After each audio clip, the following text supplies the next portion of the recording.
오늘 우리에게 주시는 하나님의 말씀은 빌립보서 2장 1절부터 11절까지의 말씀입니다.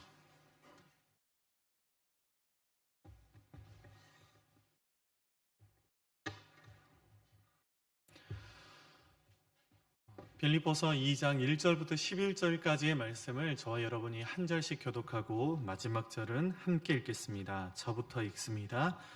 그러므로 그리스도 안에 무슨 권면이나 사랑의 무슨 위로나 성령의 무슨 교제나 긍휼이나 자비가 있거든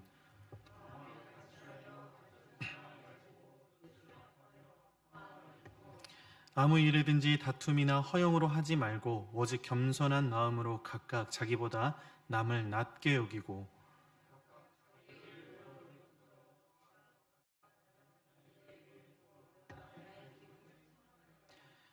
너희 안에 이 마음을 품으라. 곧 그리스도 예수의 마음이니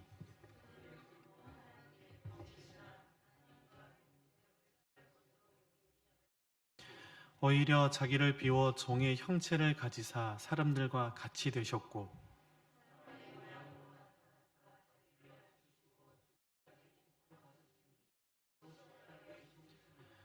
이러므로 하나님이 그를 지극히 높여 모든 이름 위에 뛰어난 이름을 주사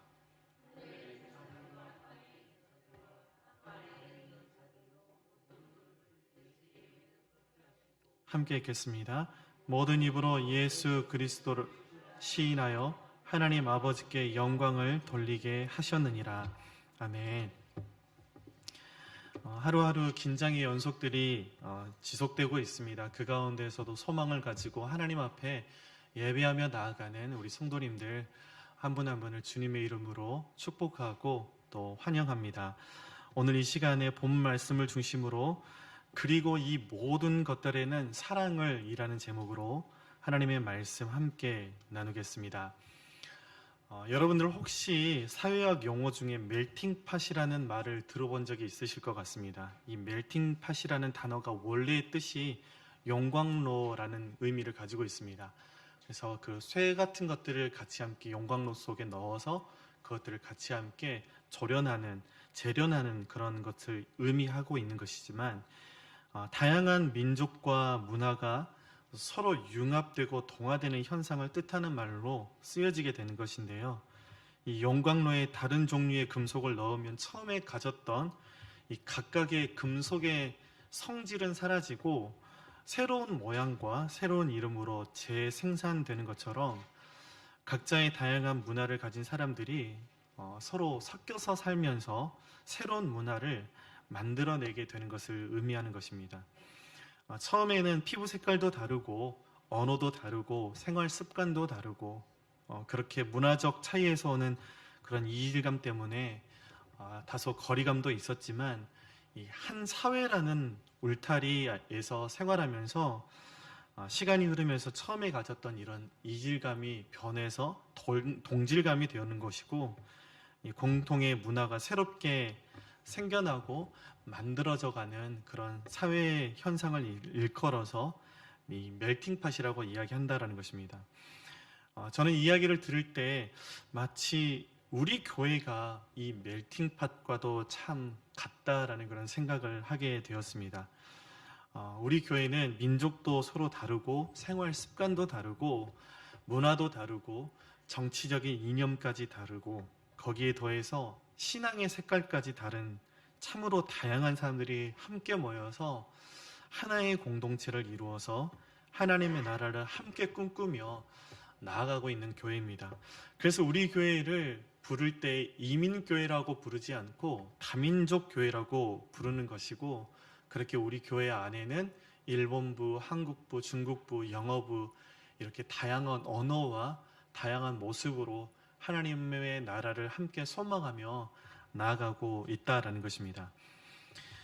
그런데 우리 교회뿐만 아니라 초대교회가 이런 멜팅팟이었던 것들을 보게 됩니다.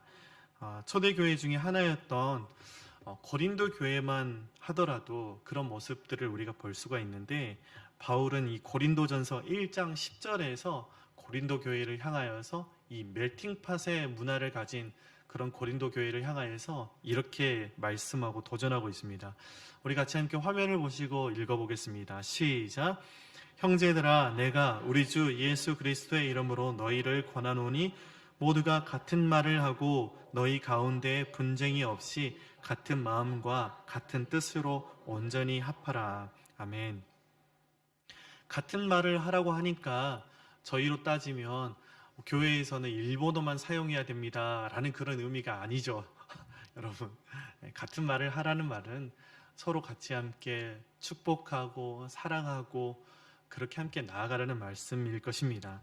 그렇게 같은 마음과 같은 뜻으로 온전히 합하라고 그렇게 바울은 고린도 교회의 성도들을 향하여서 도전하고 있는 것입니다.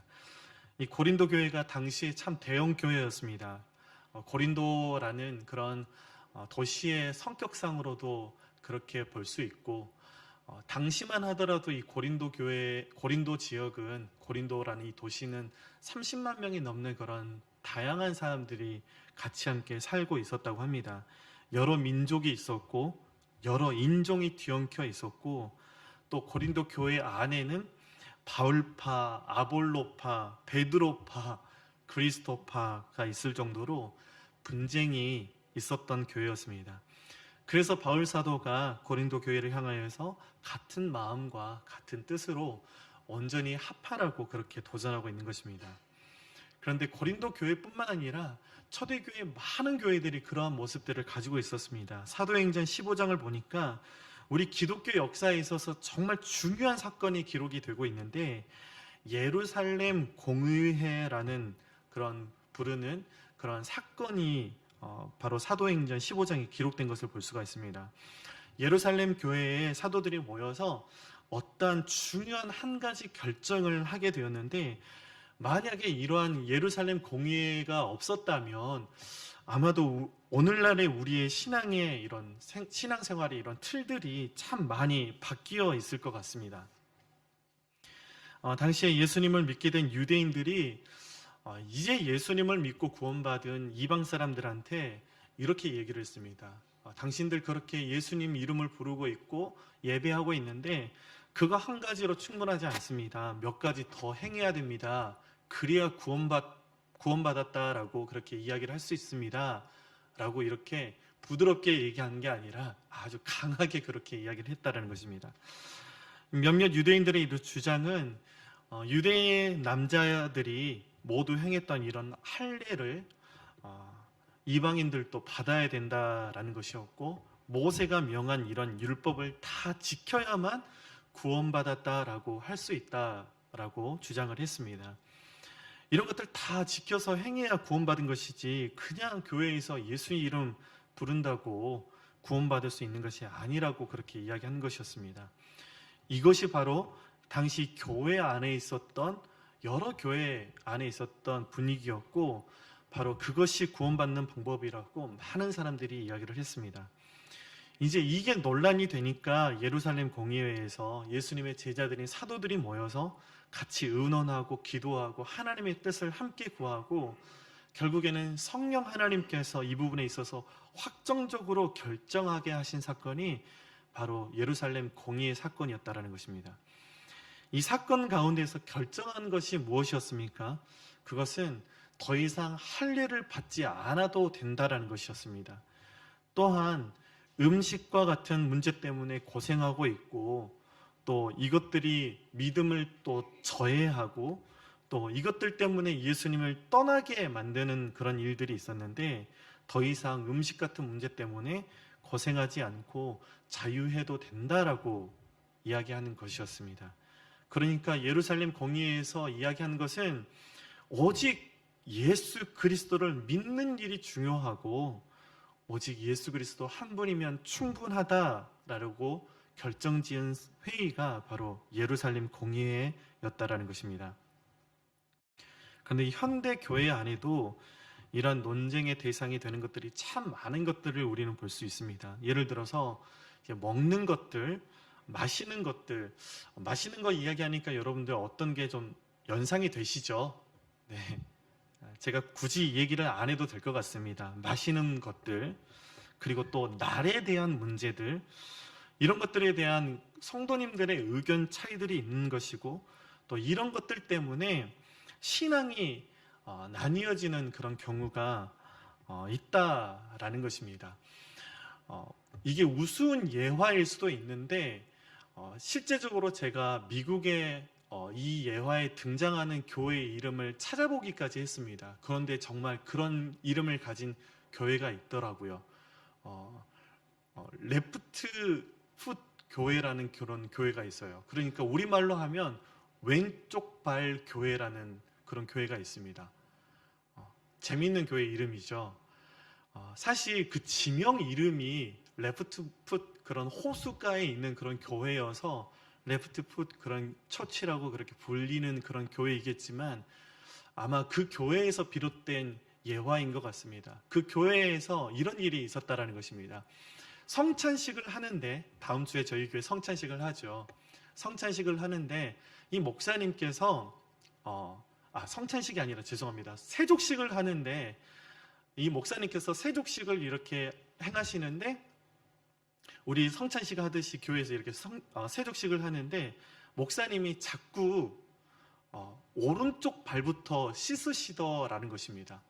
근데 그게 좀 기분이 안 좋아서 한 장로님이 왜 목사님은 꽤 오른쪽 다리부터 발을 씻으십니까? 왼쪽 다리부터 씻어주세요.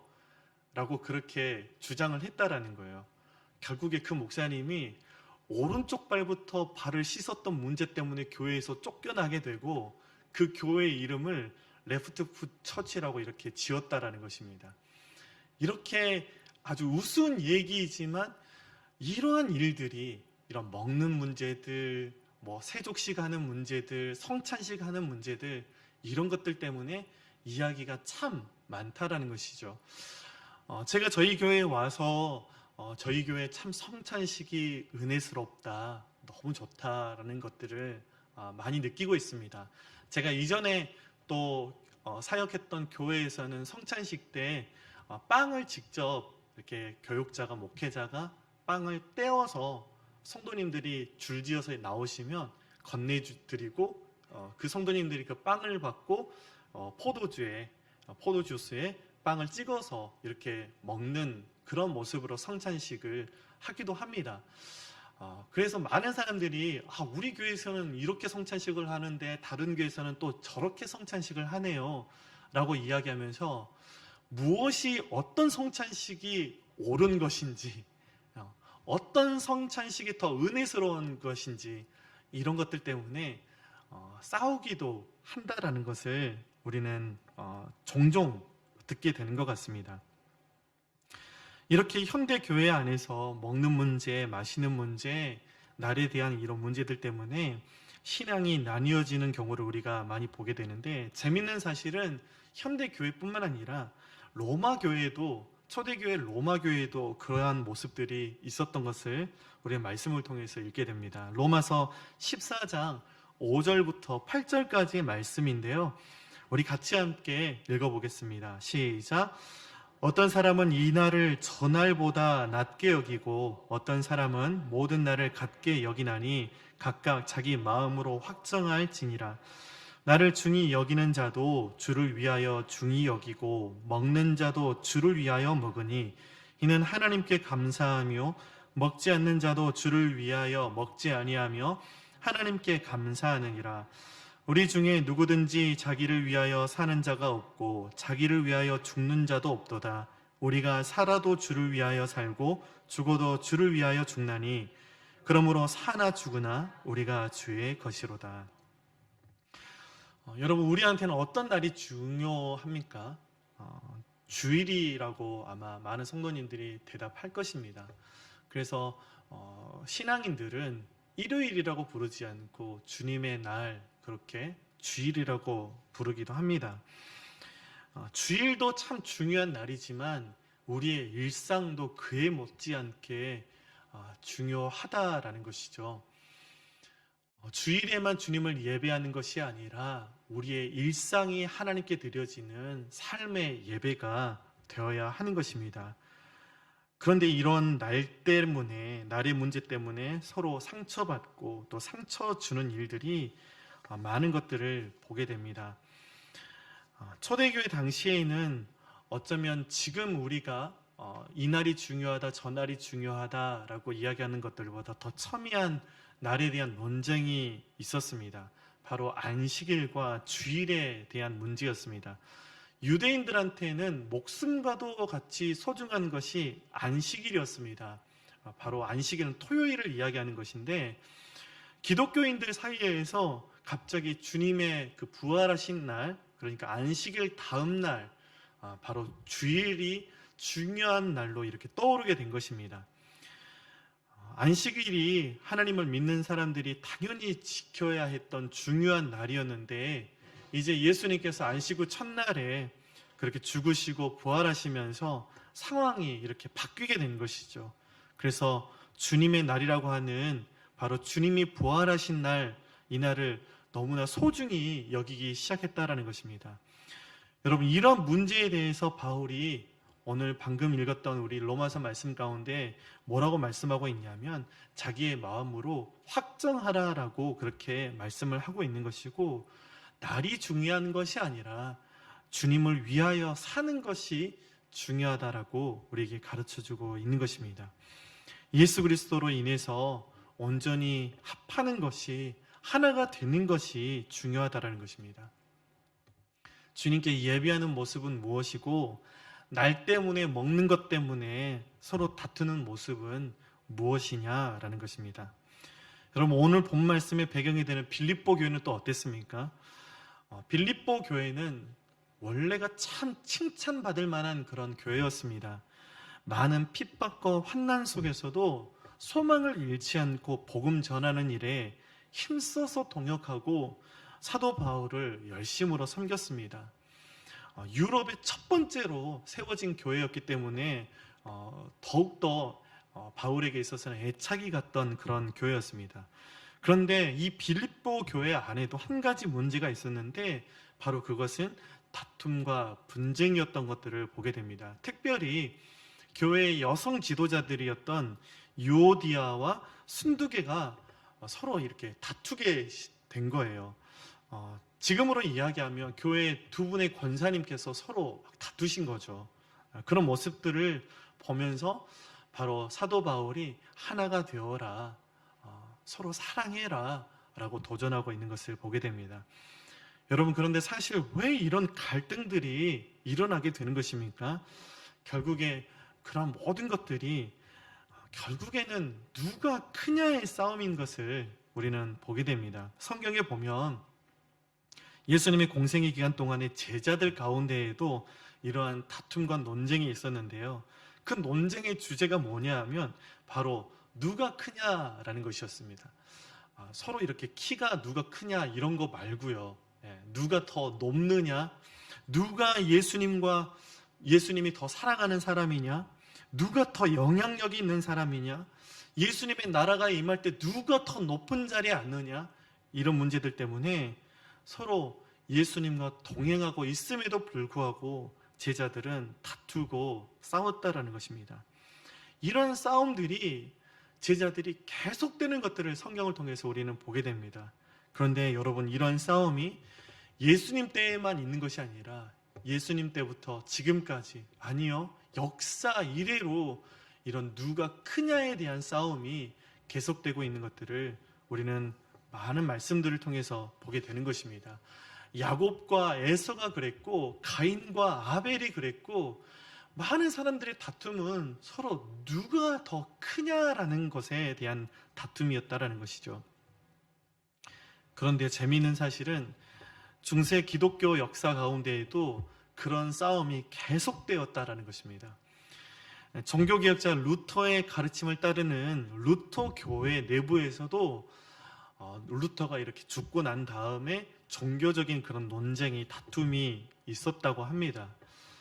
그 당시에 루터 교회의 신학자였고 또 목회자였던 이 멜데니우스라는 사람이 그러한 분쟁과 다툼을 보다 못해 교회 내에서의 평화를 위한 조언이라는 그런 글을 쓰게 되는데, 그리고 그것을 발표하게 되는데, 그 내용 가운데 이 내용에 있어서 참 많은 사람들에게 도전이 되고 있습니다. 우리 화면에 좀 띄워주시고요. 제가 한번 읽어보겠습니다. 멜데니우스가 교회 내에서의 평화를 위한 조언이라는 글에서 이렇게 이야기하고 있습니다. 본질적인 것에 있어서는 일치를, 비본질적인 것에 있어서는 자유를, 그리고 이 모든 것들에 있어서는 사랑을, 많은 신앙인들이 가슴속에 새겨야 할 저는 그런 외침이라고 생각을 합니다. 오늘 본문 말씀에서도 동일하게 우리에게 그렇게 도전합니다.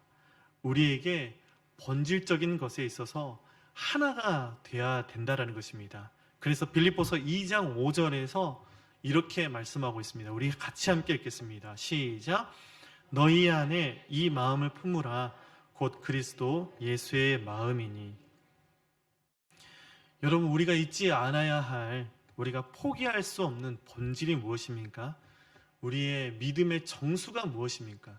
우리 믿음의 고갱이가 무엇입니까?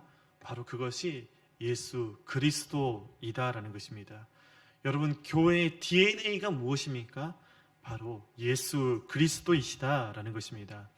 그렇게 교회는요, 매팅파처럼, 용광로처럼 그리스도로, 한 성령으로 뜨겁게 녹아져서 하나가 되어야 한다는 것입니다. 교회는 그렇게 예수 그리스도에게 집중을 해야 하는 것이고, 바로 그것을 세상에 그대로 전해야 하는 것입니다.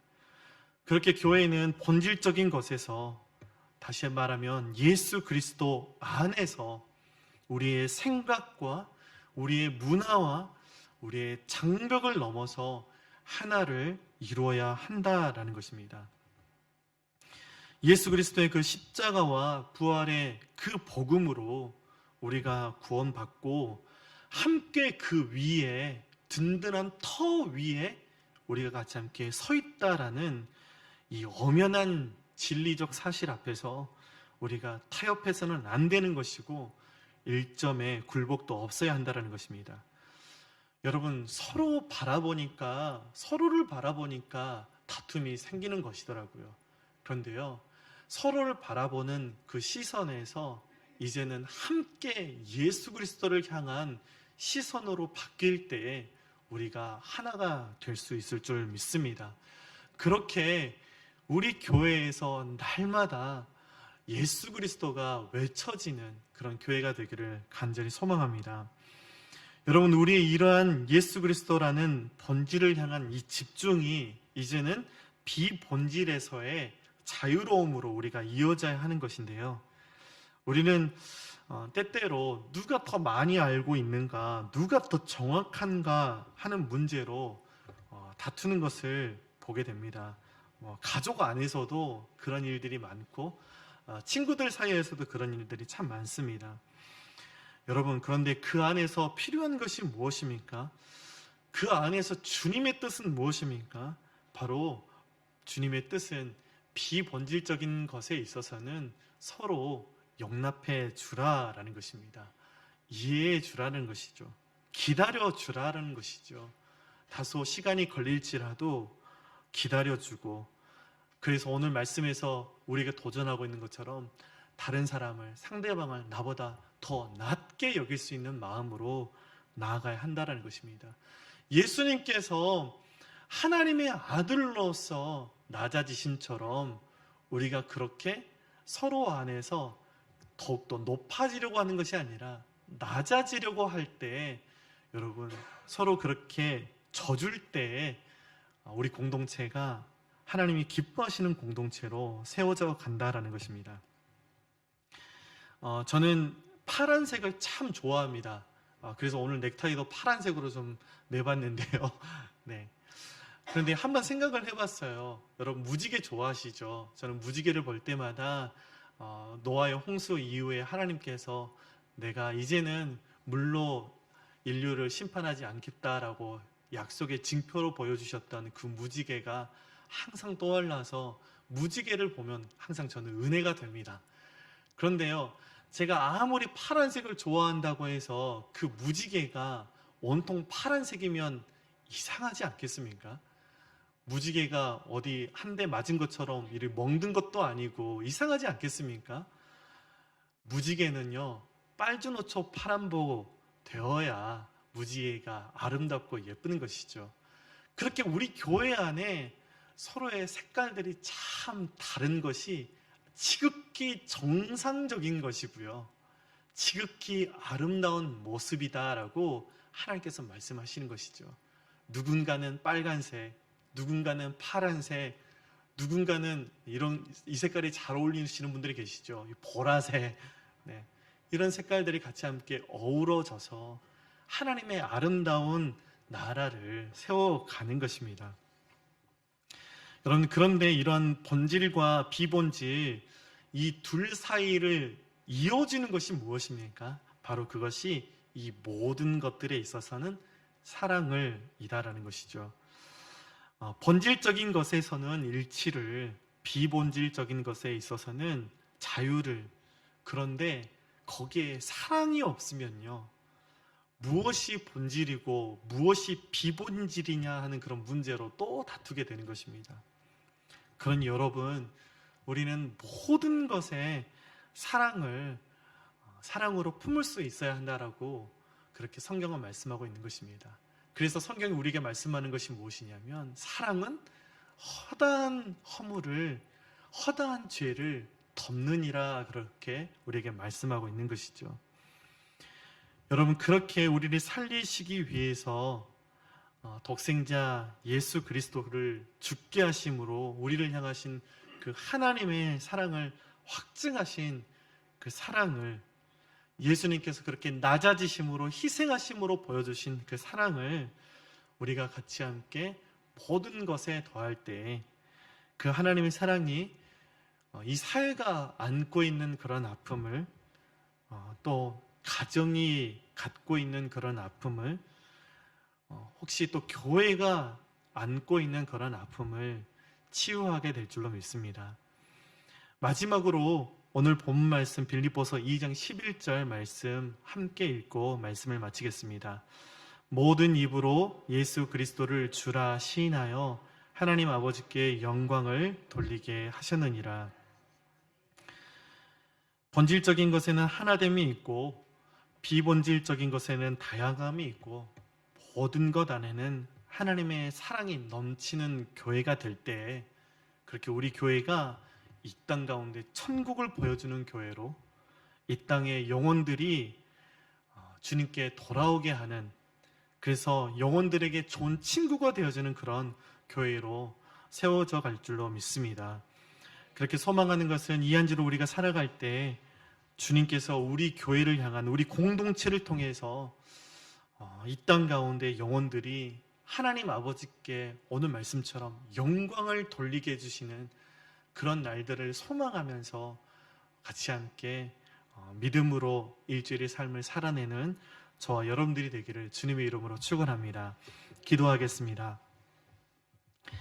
하나님 아버지, 본질적인 것에는 하나됨이 있게 하여 주시고 비본질적인 것에는 자유를 허락하게 하여 주시고, 이 모든 것 안에는 하나님의 사랑이 넘치는 우리 교회가 꼭 되게 하여 주시옵소서.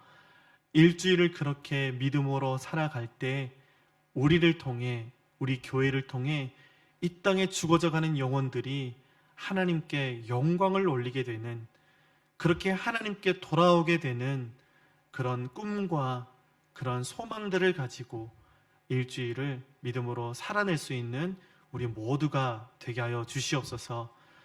우리를 사랑하시고 우리의 진리가 되시고 본질이 되시는 예수 그 귀하신 이름으로 기도드립니다. 아멘.